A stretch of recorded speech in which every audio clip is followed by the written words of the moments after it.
Hello guys, कैसे हैं आप सब। मैं हूं आपका मेंटोर अर्जुन दुआ। आपका मेरे चैनल एनसीईआरटी मैथ गुरु पर स्वागत है। आज हम इस वीडियो में 7.2 एक्सरसाइज स्टार्ट करेंगे। तो देखिए, सबसे पहले मैं आपको इसका बेसिक बताता हूं, फिर हम जो अपनी एक्सरसाइज स्टार्ट करेंगे। तो देखिए, यहाँ पर सबसे पहले हमें क्या करना होगा, हमें जो है स्टेटमेंट्स दी जाएंगी, यानी कि हमारे पास एक स्टेटमेंट होगी, उनकी हेल्प से हमें सबसे पहले हमारा ऑब्जेक्टिव देखना होगा, फिर उसके बाद हमें कंसंट्रेट्स देखने होंगे। तो देखिए किस तरह से स्टेप बाय स्टेप हम चलेंगे।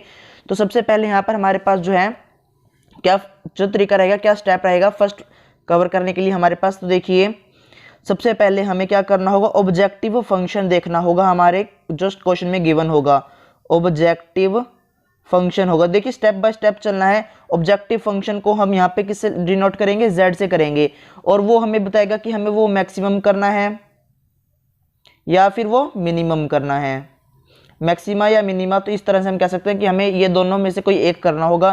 तो इस पे भी एक यही बात है, अगर मैक्सिमम कह दिया जाता है तब हमें वो क्या कहता है, वो प्रॉफिट होगा। जब भी हमें प्रॉफिट क्या करना होगा, मैक्सिमम करना होगा। जब भी मैक्सिमम की बात होगी तो वो लगभग हमें जो प्रॉफिट कहेगा, और जब भी मिनिमम करनी होगी तो वहाँ पे हम कॉस्ट जो है मिनिमम करेंगे। तो इससे आप ध्यान रख सकते हैं कि आपके पास जो है मैक्सिमम इस तरह भी हो सकता है।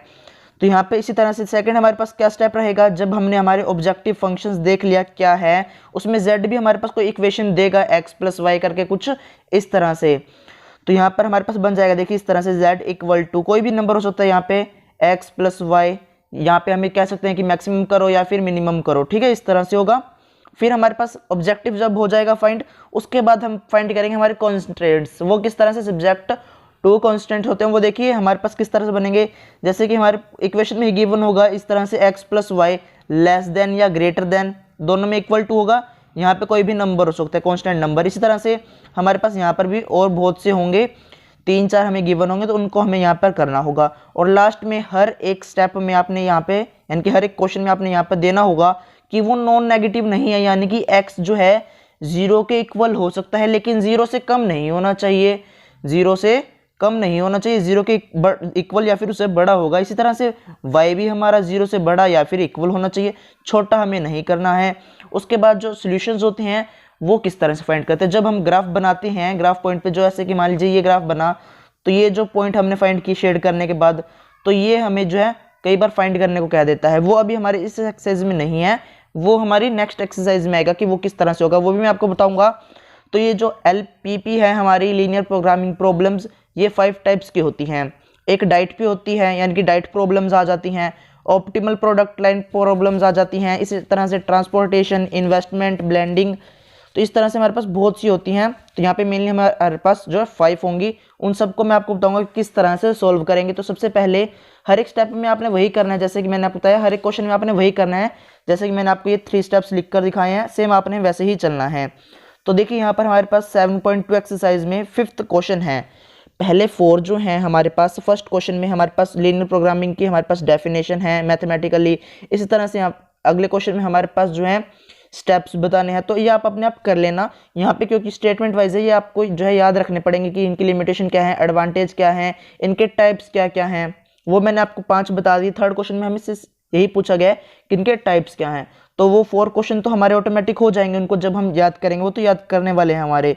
अब जो 5th क्वेश्चन है प्रैक्टिकल, उसको देखते हैं कि किस तरह से हमें सोल्व करना होगा। तो सबसे पहले मैं आपको बताता हूँ स्टेटमेंट हमारे पास क्या है। आप अपनी बुक में देखिए, हमारे पास क्वेश्चन नंबर 5th है, a firm manufactures 3 product A, B and C.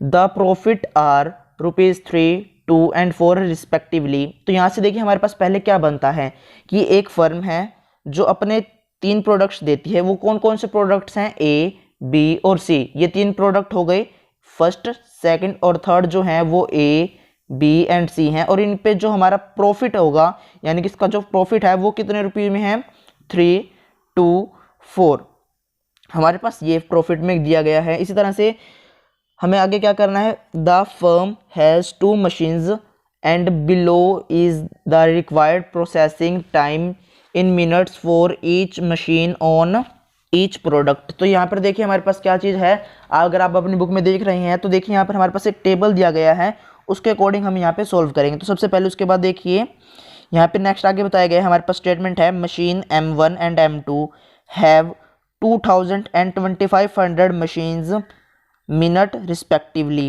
The firm must manufactures 100 A's, 200 B's, 50 C's but not more than 150 ए। तो देखिए यहाँ पे हमारे पास क्या आ गया, और यहाँ पे हम लास्ट में बताया गया है set up linear programming problem to maximise profit. जैसे मैंने आपको बताया था हमें मैक्सिमम ज़्यादातर क्या देगा, प्रॉफिट पे देगा, तो यहाँ पर भी हमें प्रॉफिट ही मैक्सिमाइज करना है।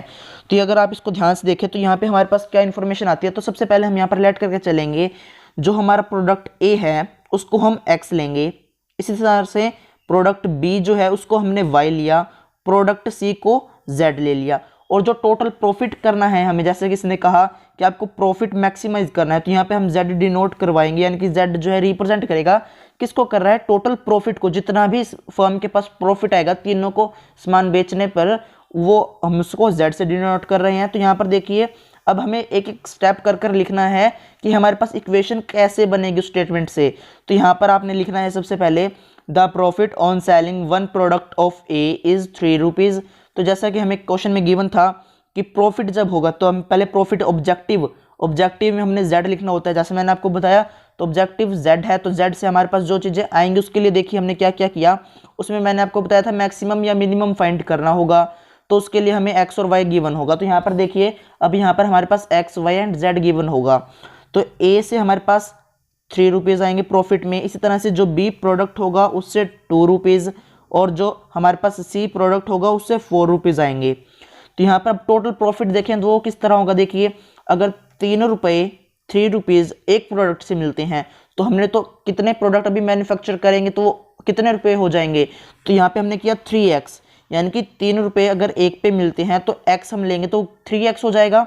इसी तरह से 2y करेंगे, यानी कि अगर हमारे पास बी प्रोडक्ट अगर 1 यूनिट बेचते हैं तो 2 रुपये प्रॉफिट आता है, अगर हम 2 बेचेंगे तो 4 रुपये आएगा, 3 बेचेंगे तो 6 आएगा, यानी कि उसका डबल हो रहा है। हमें ये नहीं पता कि हमने कितनी बेची हैं, अभी कितनी बनाई हैं, तो हम इसको y लेकर चले गए, जैसे कि मैंने अभी आपको स्टार्टिंग बताया था, ये हम लेट कर चले हैं। इसी तरह से अब 4z हो जाएगा, यानी कि अब सी जो यूनिट है यानी कि सी प्रोडक्ट है उसको अगर हम एक बार बेचेंगे तो 4 रुपये, अगली बार दोबारा बेचा तो कितने हो जाएगा 8, फिर हमारे पास 12, इस तरह से होता रहेगा। तो हमने क्या किया, अगर हम z यूनिट बनाते हैं उस पे 4 रुपीज़ हमें प्रॉफिट मिलता है, तो इस हिसाब से हमारे पास z ये आ जाएगा। पहले हमारे पास ऑब्जेक्टिव ये आ गया, आप इसको इस तरह से लिख सकते हैं। लास्ट में हम इन सबको एक साथ भी लिखेंगे कि हमारा ऑब्जेक्टिव ये है, कंसंट्रेंट्स ये हैं। तो एक बार ऐसे लिख रहे हैं कि z हमारे पास ये आ गया। इसी तरह से फिर हमारे पास फिर क्वेश्चन में गिवन है कि जो प्रोडक्ट ए है उसके लिए 4 मिनट जो है रिक्वायर है मशीन 1 से, क्योंकि यहाँ पर मैंने जैसे कि बताया है टेबल भी है। टेबल अगर आप ध्यान से देखेंगे तो आपके पास यहाँ पे प्रोडक्ट्स पे है, मशीन पे गिवन है। प्रोडक्ट हमारे पास कॉलम के अकॉर्डिंग गिवन है ए बी एंड सी, और मशीन जो है हमारे पास रो में है मशीन 1 एंड मशीन 2। तो यहाँ से जो ए प्रोडक्ट है उस पर मशीन 1 पे कितना टाइम लगाते हैं 4। इसी तरह जो ए प्रोडक्ट है वो दूसरी मशीन पे 2 मिनट लगाएगा, वो हम अगली में करेंगे क्योंकि यहाँ पे अभी हम एक्स वाई एंड जेड लेकर चल रहे हैं। तो यहाँ से हमारे पास 4 आ गया ए के लिए। बी जो है मशीन 1 पर, अभी यहाँ पे हम मशीन 1 की बात करेंगे सिर्फ। ए प्रोडक्ट मशीन 1 पर 4 मिनट लगाता है, इसी तरह बी प्रोडक्ट मशीन 1 पर 3 मिनट लगाता है। इसी तरह जो प्रोडक्ट सी है वो 5 मिनट लगाता है, उसको रिक्वायर है कि उसने उतने लगाने ही लगाने हैं। और यहाँ पर हमें ये भी बताया गया है कि अगर हम मशीन का यूज़ करते हैं तो वो कितने मिनट तक हम लगातार उसका यूज़ कर सकते हैं। मान लीजिए एक दिन के लिए हम उसको कितना यूज़ कर सकते हैं, तो उसने वो मिनट बताए हैं हमें। तो यहाँ पर मिनट है हमारे पास 2000 मिनट, यानी कि टोटल उसका जो मशीन है, मशीन का टाइम जो है हम यूज़ करने के लिए वो कितना है 2000 मिनट्स हैं। तो यहाँ से हमारे पास ज़्यादा से ज़्यादा हम 2000 मिनट उसका यूज़ कर सकते हैं, उससे ऊपर यूज़ नहीं होगा। तो यहाँ से हमारे पास क्या आ जाता है 4x।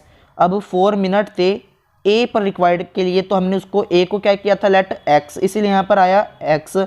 इसी तरह से 3y होगा क्योंकि b पर रिक्वायर्ड हमें 3 मिनट है, और b हमने कौन सा प्रोडक्ट लिया था उसको y लिया था, इसलिए यहाँ पे 3y। इसी तरह से यहाँ पर हमने 5z किया है, 5 जो है 5 मिनट c पर यूज़ होगा, और z हमने किसको लिया था c को, इसलिए हमने यहाँ पर इस तरह लिखा 4x + 3y + 5z। अब यहाँ पर कन्फ्यूज़न आती है कि अब हम यहाँ पे क्या लेंगे, लेस देन लें ग्रेटर देन लें। तो वो कैसे पता चलेगा? देखिए अब जो यहाँ पर हमें कह दिया गया कि आपको 2000 से ज़्यादा मिनट यूज़ नहीं करना, तो उससे कम ही यूज़ करना है। तो कम के लिए हम लेस लगाएंगे, लेस देन या इक्वल टू, यानी कि उसके बराबर यूज़ कर सकते हैं। 2000 पूरे मिनट यूज़ हो सकते हैं या फिर उससे कम हो सकते हैं। तो इसीलिए यहाँ पर हमने क्या किया, less than and equal to 2000 minutes. तो इस तरह से हमारे पास जो है हमारा क्या आ गया, ये एक हमारे पास कंसंट्रेंट्स आ गया। उसके बाद अब दूसरा फाइंड करेंगे, तो दूसरा क्या आ जाएगा, देखिए इसी तरह से हमारे पास फिर दोबारा गिवन है मशीन 2 के लिए। अब मशीन 2 पे प्रोडक्ट ए जो है वो 2 मिनट्स यूज़ होगा, यानी कि 2 मिनट उसको रिक्वायर्ड होंगे। इसी तरह से प्रोडक्ट बी को भी 2 मिनट्स रिक्वायर्ड हैं, प्रोडक्ट सी को 4 मिनट्स रिक्वायर्ड हैं। और उसके बाद जो इसका ज़्यादा से ज़्यादा यूज़ कर सकते हैं, यानी कि इसका मैक्सिमम से मैक्सिमम हम इसका यूज़ करें तो वो हम 2500 यूज़ कर सकते हैं, यानी कि 2500 यूज़ कर सकते हैं। तो उससे ज़्यादा यूज़ नहीं कर सकते, तो उससे कम करेंगे और उसके इक्वल कर सकते हैं। तो हमारे पास क्या बन जाएगा, देखिए सबसे पहले 2 मिनट्स के लिए 2x हो जाएगा क्योंकि ए प्रोडक्ट है। इसी तरह से 2 मिनट्स बी प्रोडक्ट के लिए तो 2y हो जाएगा।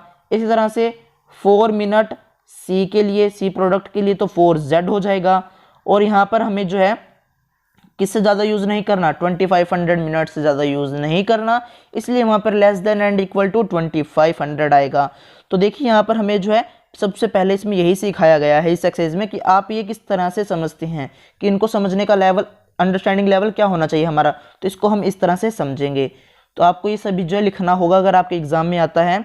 नेक्स्ट एक्सरसाइज में जो है हमारे पास ये गिवन होगा, इस तरह से सब्जेक्ट टू कॉन्स्टेंट्स गिवन होंगे, ऑब्जेक्टिव गिवन होगा, उसमें हमें डायरेक्ट ग्राफ बनाना है।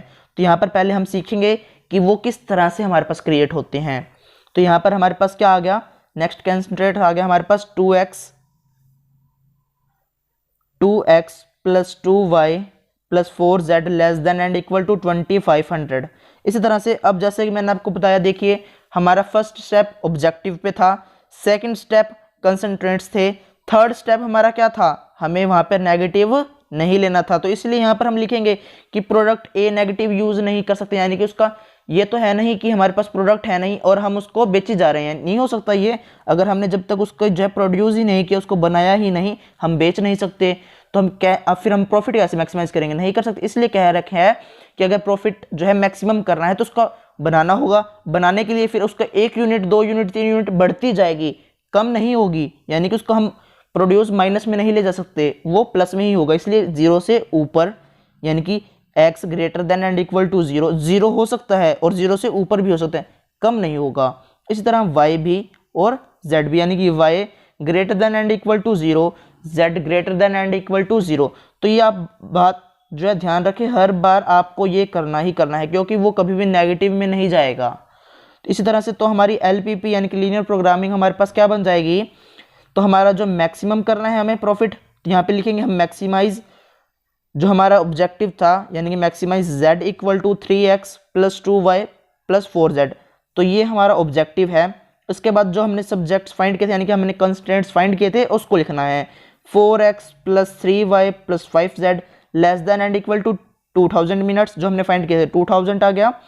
2x plus 2y plus 4z less than and equal to 2500, x greater than and equal to 0, y greater than and equal to 0 and z greater than and equal to 0। तो ये हमारे क्या आ गए, हमें यही find करना था। LPP हमारी ये बन गई। अब नेक्स्ट एक्सरसाइज में हमें यही गिवन है, नेक्स्ट एक्सरसाइज में हमें ये गिवन है, इसकी हेल्प से हमें ग्राफ बनाने हैं। तो वो भी मैं आपको सिखाऊंगा। तो इसको ख़त्म करते हैं, फिर हम वो स्टार्ट करेंगे। तो यहाँ पर देखिए हमारा 5th क्वेश्चन हो गया। 6th क्वेश्चन है हमारे पास, देखिए आप अपनी बुक में, a factory produces 2 products P1 and P2. Each of the product P1 require 2 hours for molding, 3 hours for grinding, 4 hours for polishing. तो देखिए यहाँ पे पहले इसको देखते हैं कि यहाँ पे हमारा क्या मतलब बना। तो यहाँ पे एक फैक्ट्री है, उसके पास जो है कितने प्रोडक्ट हैं, 2 प्रोडक्ट हैं। तो आप इसमें भी देखिए स्क्रीन पर प्रोडक्ट हमारे पास कितने हैं, 2 प्रोडक्ट्स हैं। तो देखिए यहाँ पे 2 प्रोडक्ट्स का हमने किया। उसके बाद क्या कहता है, P1 एंड P2 प्रोडक्ट हैं। तो यहाँ पे हम लिख भी सकते हैं P1 एंड P2, इस तरह से लिख देंगे। फिर हमें कहता है कि मोल्डिंग, ग्राइंडिंग एंड पॉलिशिंग, यानी कि जो उसकी मशीन्स हैं उस पर कितना कितना रिक्वायर है P1 के लिए, P2 के लिए। तो यहाँ पे हमने लिखा मशीन के लिए मोल्डिंग है, ग्राइंडिंग है और पॉलिशिंग की 3 मशीनें हैं, वो P1 और P2 दोनों पे यूज होंगी, तो इसलिए हमने इसको इस तरह लिखा। अब उसके बाद देखिए क्या कहता है, and each of the product P2 requires 4 hour for moulding, 2 hours for grinding and 2 hours for polishing. तो देखिए अब यहाँ पे हमारे पास P1 एंड P2 की पूरी इन्फॉर्मेशन आ गई। P1 जो है यानी कि P1 उस पे मोल्डिंग के लिए 2 आवर्स लगेंगे, ग्राइंडिंग के लिए 3 और पॉलिशिंग के लिए 4। इसी तरह से जो है आवर्स में गिवन है। इस तरह से देखिए P2 के लिए हमारे पास क्या है, मोल्डिंग के लिए 4 आवर्स, ग्राइंडिंग के लिए 2 आवर्स, पॉलिशिंग के लिए 2 आवर्स। तो यहाँ पे इस तरह से हमारा पहले इसको आपने टेबल के फॉर्म में बनाना होगा, जैसे कि हमें 5th क्वेश्चन में गिवन था, हमने भी पहले उसको इस तरह लिखा। टेबल बनाएंगे तो हमारे पास जो है आसानी से हमें बार बार स्टेटमेंट पढ़ने की जरूरत नहीं पड़ेगी, इसलिए यहाँ पर हम टेबल का यूज़ करेंगे। फिर आगे देखिए क्या बताता है, the factory has moulding machine available for 20 hours. इसी तरह से मोल्डिंग मशीन जो है वो 20 आवर्स ज़्यादा से ज़्यादा उसका यूज़ कर सकते हैं। उसके बाद क्या बताते हैं, ग्राइंडिंग जो मशीन है वो 24 आवर्स के लिए यूज़ हो सकती है, पॉलिशिंग मशीन जो है वो 13 आवर्स के लिए यूज़ हो सकती है।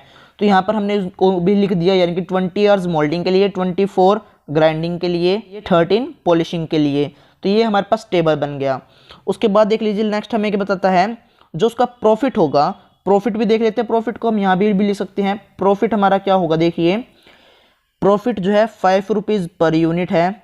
इसी तरह P2 पे हमारे पास क्या आ जाएगा, 3 रुपीज़ प्रॉफिट आ जाएगा।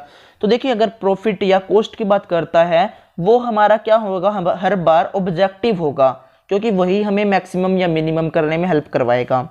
तो यहाँ से हमारे पास सबसे पहले जो P1 प्रोडक्ट है, P2 प्रोडक्ट है, उनको लेट करेंगे X और Y की फॉर्म में। यहाँ पे P1 हमने क्या लेट किया, X, P2 Y लेट कर लिया, और जो Z हम जैसे कि ऑब्जेक्टिव फंक्शन लेंगे, स्टेप जैसे मैंने आपको बताया वैसे ही चलना है, पहले आपने ऑब्जेक्टिव ही देखना होगा।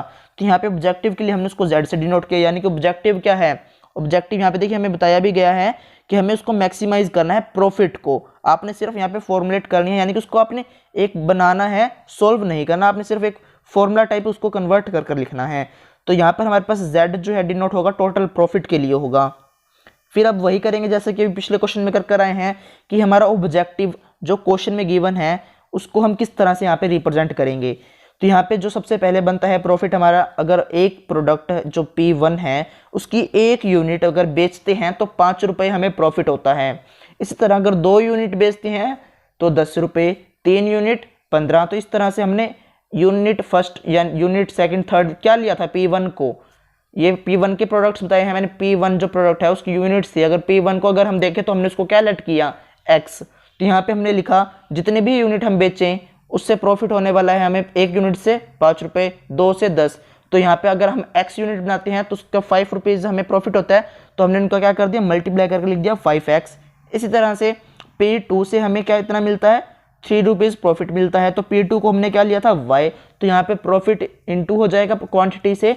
तो आप इस तरह से भी देख सकते हैं कि अगर हमारा प्रॉफिट चेक करना है हमें, अगर हम चेक करें हमारे पास रुपीज़ कितने आएंगे, वो किससे होगा कि हमने जो क्वांटिटी कितनी बनाई है, क्वांटिटी मान लीजिए क्वांटिटी को Q लेते हैं और जिसका प्रॉफिट है उसको P ले लीजिए, यहाँ पे ऐसे है। तो यहाँ पे हमारे पास इस तरह से आ गया, यानी कि जो हमारे रुपए होंगे वो क्या होगा, क्वांटिटी इनटू प्राइस होगा। तो यहाँ पे हमारे पास ये आ जाएगा, यानी कि प्राइस प्रॉफिट हम दोनों ही ले सकते हैं, क्योंकि यहाँ पे हमारे पास प्रॉफिट में बता रखा है, तो यहाँ पे प्रॉफिट आ गया। तो इस तरह से ये हमारा ऑब्जेक्टिव बन गया। उसके बाद जो हमें गिवन है, तो यहाँ पे गिवन है P1 पे जो है रिक्वायर्ड होगा 2 आवर्स, P2 पे 4 आवर्स, किसके लिए, मोल्डिंग के लिए बताया है। यहाँ पर देखिए P1 जो है, देखिए यहाँ पर टेबल हमने इसलिए बनाया ताकि आसानी रहे, बुक में आपको बार बार देखने की जरूरत ना पड़े। प्रोडक्ट 1, तो प्रोडक्ट 1 हमारे पास ये है। मोल्डिंग हमारे पास देखिए मोल्डिंग के लिए क्या है, 2 आवर्स, और इसी तरह मोल्डिंग के लिए दूसरे प्रोडक्ट पे 4 आवर्स, तो हमने उसको लिया। तो यहाँ पे देखिए प्रोडक्ट 1 रिक्वायर्ड है 2 आवर्स के लिए मोल्डिंग मशीन पे। इस तरह प्रोडक्ट 2 जो है 4 आवर्स रिक्वायर्ड है हमें मोल्डिंग मशीन के लिए। तो यहाँ से इस तरह से हमारे पास ये इक्वेशन बन जाएगी। इसी तरह से फिर हमें बताया गया है कि मोल्डिंग मशीन जो है ज़्यादा से ज़्यादा आप इसका कितना यूज़ कर सकते हैं, 20 आवर्स, यानी कि 20 घंटे हम उसका ज़्यादा से ज़्यादा यूज़ कर सकते हैं, उससे ज़्यादा यूज़ नहीं कर सकते, उसके इक्वल भी यूज़ हो सकता है। तो यहाँ से हमारे पास क्या इक्वेशन आ जाएगी, 2x। आपने ये भी देखना है कि आपके पास यहाँ पे क्या गिवन है, मिनट गिवन है, आवर्स गिवन है, और जो आपके पास टोटल टाइम बताया हुआ है वो भी आवर्स या टाइम मिनट में क्या है, दोनों आपने सेम लेना है। तो 2 आवर्स हमारे पास रिक्वायर्ड है P1 के लिए, 4 आवर्स हमारे पास जो है P2 के लिए हैं। तो P1 के लिए x लिया था, P2 के लिए y लिया था, तो यहाँ पे 2x + 4y less than and equal to 20 हो जाएगा। इसी तरह से देखिए नेक्स्ट हमारे पास क्या बन जाएगी, अब यहाँ पे हमारे पास 3 बनेंगे कंस्ट्रेंट्स। वो देखिए मशीन कितनी थी, मशीन हमारे पास मोल्डिंग की, ग्राइंडिंग की, पॉलिशिंग की, तो 3 हो गई, तो यहाँ पे 3 बनेंगे हमारे पास। तो अब यहाँ पे हमारा ये सेकंड स्टेप ही चलेगा, ये पूरा 3 के लिए। तो यहाँ पे इसी तरह से फिर दोबारा गिवन है हमें P1 जो रिक्वायर्ड करता है 3 आवर्स, P2 जो है रिक्वायर्ड करता है 2 आवर्स। कौन सी मशीन पर, ग्राइंडिंग की मशीन पर। और उसका यूज़ आप ज़्यादा से ज़्यादा कितना कर सकते हैं, उसका यूज़ हम कर सकते हैं 24 आवर्स।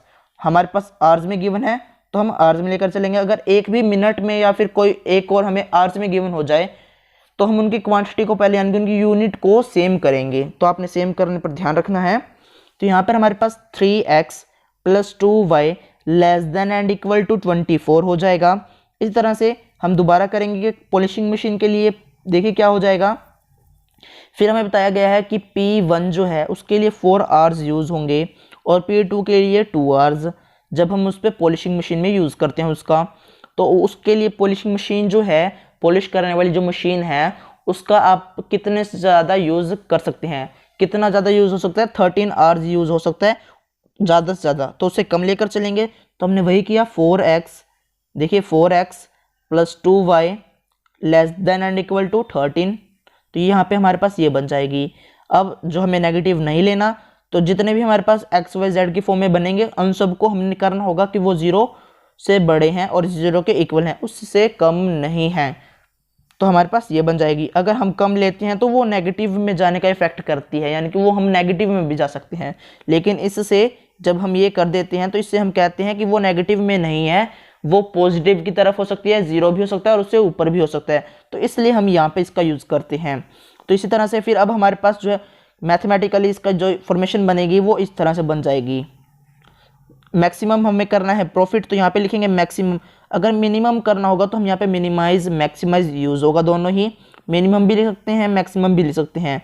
यहाँ पे हमने लिखा है मैक्सिमाइज, यानी कि उसको बढ़ाना है प्रॉफिट को। उसका ऑब्जेक्टिव क्या है, यानी कि उस किस तरह से हम उसको बढ़ा सकते हैं, क्या ऑब्जेक्टिव लेकर है। अगर हम एक यूनिट से 5 रुपये लेते हैं इसी तरह से, और दूसरी यूनिट से हम 3 लेते हैं, तो यहाँ पे हमारे पास ये बन जाएगा। ये मैंने आपको बताया है किस तरह से बनेगा, इसी क्वेश्चन में बताया था।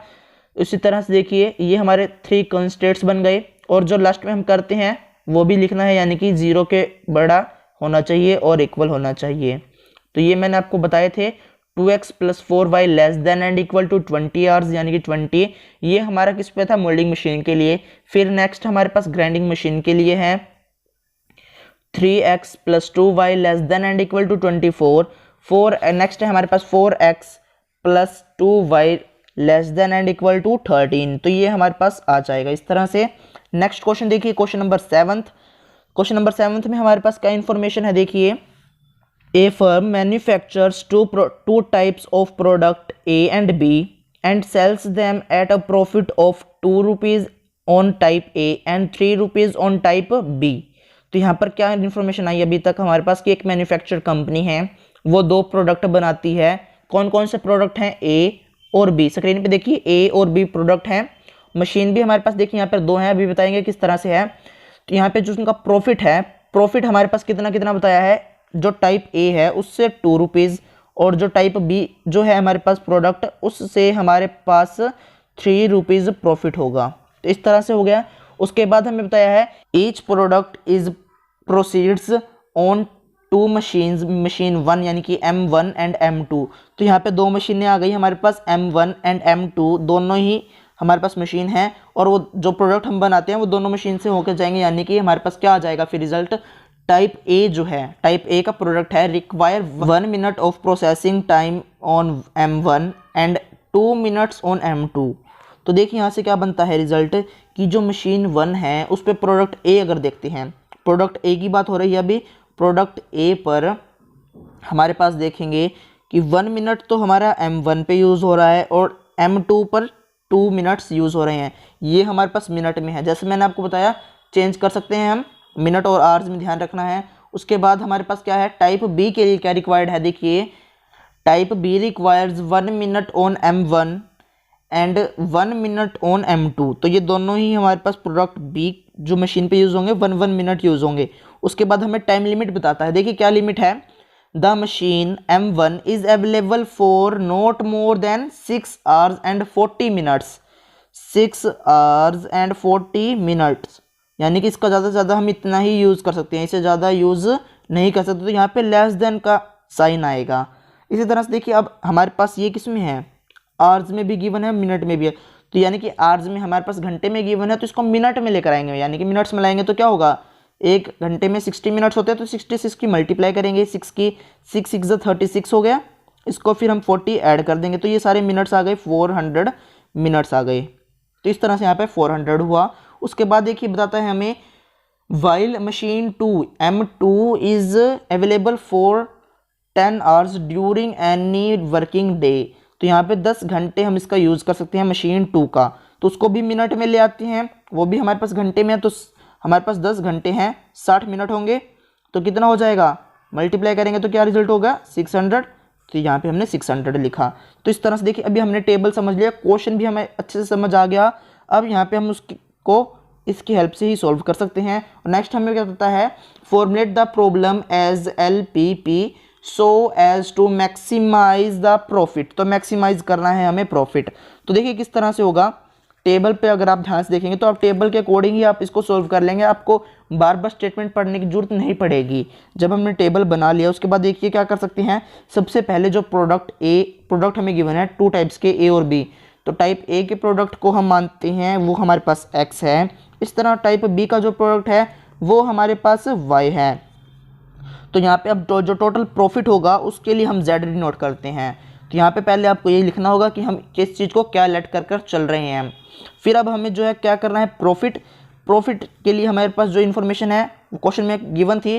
A प्रोडक्ट से हमें 2 रुपीज़ मिलते हैं और प्रोडक्ट B से 3 रुपीज़ मिलते हैं। देखिए यहाँ पर हमने टेबल में लिखा था, ये प्रॉफिट था हमारा, तो ये हमारा प्रॉफिट 2 और 3 रुपीज़ था। तो हमने यहाँ पे ये लाइनें लिखी हैं, यानी कि ये स्टेटमेंट हमने लिखी कि हमारे पास ये चीज़ें गिवन है, उसकी हेल्प से हमारे पास Z आ गया। यहाँ तो हमने लिखा सिर्फ 1 यूनिट के लिए, ये सिर्फ लिखा है 1 यूनिट के लिए। अब मान लीजिए हम 2 यूनिट्स, 3 यूनिट, 4 X पता नहीं कितने यूनिट्स बनाते हैं, तो उसको हमने X और Y लेकर चले हैं। अगर प्रोडक्ट A जो है, टाइप A जो है, उसकी X यूनिट बनाते हैं तो उस पर प्रॉफिट कितना होगा, 2X। इसी तरह से 3Y हमारे पास B प्रोडक्ट के लिए हो जाएगा। तो यहाँ पे Z हमारे पास क्या आ जाएगा, 2X प्लस 3Y हमारे पास Z आ गया, यानी कि हमारा टोटल प्रॉफिट हमारे पास ये आ गया। उसके बाद देखिए हमारे पास क्या इन्फॉर्मेशन है, उसके बाद हमारे पास यहाँ पर गिवन है कि दोनों प्रोडक्ट के लिए हमारे पास कितना कितना टाइम अवेलेबल है दोनों मशीन पे। तो देखिए यहाँ पर हमारे पास पहले एक बार मशीन 1 को लेकर चलते हैं, प्रोडक्ट A यानी कि प्रोडक्ट A को देखते हैं। तो 1 मिनट हमें रिक्वायर्ड है और इस तरह प्रोडक्ट B पर हमें 1 मिनट ही रिक्वायर्ड है। देखिए यहाँ पर प्रोडक्ट A पर हमारे पास 1 मिनट है, प्रोडक्ट A पर और B पर हमारे पास 1 मिनट है और ज़्यादा से ज़्यादा उसका यूज़ 400 मिनट यूज़ हो सकता है। तो हमने वही लिखा है यहाँ पर, आपको बस ये आपकी लैंग्वेज में लिखना है, जैसा भी आपको आसान लगता है लिखना आप उस तरह से लिख सकते हैं। तो देखिए क्या हो जाएगा, यहाँ पर हमने लिखा प्रोडक्ट A पर हमने 1 मिनट यूज़ करना है ज़्यादा से ज़्यादा, इसकी तरह प्रोडक्ट B पर हमें 1 मिनट रिक्वायर्ड है और ज़्यादा से ज़्यादा हम M1 यानी कि मशीन 1 का ज़्यादा से ज़्यादा यूज़ कितना कर सकते हैं, 40 मिनट। तो 40 मिनट से कम होगा या उसके इक्वल होगा। तो यहाँ पे हमारे पास 1 मिनट था तो इसलिए X यानी कि 1X, इस तरह 1Y less than and equal to 400। तो यहाँ से हमारे पास बन जाएगा X plus y less than and equal to 400। तो यहाँ पे हमारे पास क्या आ गए, कंस्टेंट्स आने शुरू हो गए हैं। अब सेकंड कंस्टेंट क्या बनेगा, देखिए फिर हमें फिर गिवन था दोबारा मशीन 2 के लिए A प्रोडक्ट है, A प्रोडक्ट पे 2 मिनट्स यूज़ होंगे, मशीन 2 में A प्रोडक्ट 2 मिनट्स के लिए होगा यूज़। इस तरह प्रोडक्ट B पर 1 मिनट यूज़ होगा मशीन 2 पर। तो आपको यहाँ पर दिखाना भी होगा कि मशीन 1 यूज़ हो रही है या 2। तो यहाँ पर हमने वो सब लिखा। उसके बाद यहाँ पे हमें बताया गया है कि हम इसका ज़्यादा से ज़्यादा कितना यूज़ कर सकते हैं और इसका कितना यूज़ होगा, 600 मिनट होंगे, यानी कि इससे लेस होगा और इक्वल होगा। टोटल मिनट हमें यहाँ पे अवेलेबल थे, देखिए इस तरह से हमने लिखा है। फिर यहाँ पे 2X यानी कि X को हमने क्या लिखा था, हमारा प्रोडक्ट A लिखा था, यानी कि 2 मिनट्स ए प्रोडक्ट पर, इस तरह 1 मिनट बी प्रोडक्ट पर, इसलिए हमने इसको y लिखा। और less than and equal to 600 हो गया, इसका नेगेटिव यूज़ नहीं होगा, यानी कि नेगेटिव में हम नहीं जाएंगे कंस्ट्रेंट्स हमारे, तो यहाँ पर इसलिए हमने यहाँ पर इसको लिखा x greater than and equal to 0 and y greater than and equal to 0। तो इस तरह से हमारे पास जो हमारे क्या आ जाएंगे, कंस्ट्रेंट्स आ गए, और हमारे पास LPP क्या बन जाएगी। इस तरह से देखिए हमारी LPP तैयार हो गई है। जब हमारा ये स्टेप कंप्लीट हो जाता है तब हमें यहाँ पर बताना होगा कि हमारी LPP किस तरह से बनी है, यानी कि उनकी मैथमेटिकली फॉर्मेशन। हमें क्वेश्चन किस तरह से था, हमारे पास इक्वेशंस नहीं थी, उसमें हमारे पास स्टेटमेंट्स में गिवन था, उसको हमने मैथमेटिकल पहले उसको कन्वर्ट कर कर लिखा है, यानी कि मैथमेटिकल उसकी फॉर्मेशन हुई है LPP की। तो इस तरह से हमारे पास बनी है। मैक्सिमाइज या मिनिमाइज करना होगा प्रॉफिट, इस क्वेश्चन में हमें मैक्सिमाइज करना था, तो हमारे पास ऑब्जेक्टिव होना चाहिए उसके लिए। ऑब्जेक्टिव हमने टोटल प्रॉफिट हमने Z से डिनोट किया था, जो हमने फर्स्ट पहले ऑब्जेक्टिव फाइंड किया था उसको लिखा 2x + 3y, हमारे पास ये प्रॉफिट के लिए था। इसी तरह से फिर हमने सब कंस्ट्रेंट्स फाइंड किए थे, तो उसको हमने लिखा subject to constraints x + y less than and equal to 400, 2x + y less than and equal to 600, इस तरह x greater than and equal to 0, y greater than and equal to 0।